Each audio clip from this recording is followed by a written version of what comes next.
Today, we're going to walk you through cleaning and disinfection of our facepiece and mask-mounted regulator. This is our AV-3000 HT Facepiece, one equipped with our Scott Sight in-mask thermal imager and one plain. If the facepiece becomes soiled during use, it should be cleaned and disinfected per the instructions in our manual, which can be found on our website at www.3mscott.com.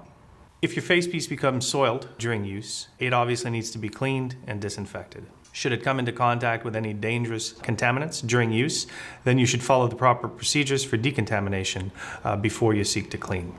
Once that's accomplished, any heavy soil should be cleaned from the outside of the facepiece and inside of the facepiece. Heavy soil can be cleaned using warm water and a mild dish detergent, along with a clean, lint-free cloth. You can also accomplish that in running water or using a spray bottle if being done on scene.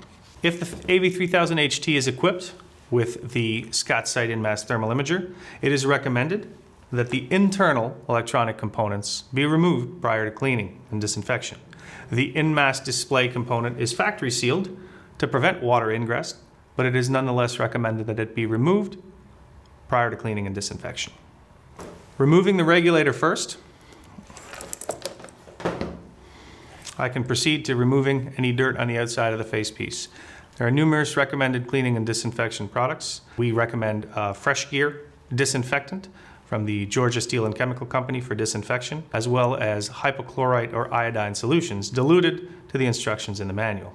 Once cleaning has been accomplished using the warm water and soap solution if required, the disinfectant solution should be applied.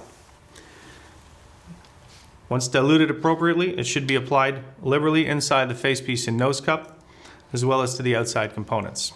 It should be left to sit for the recommended application time.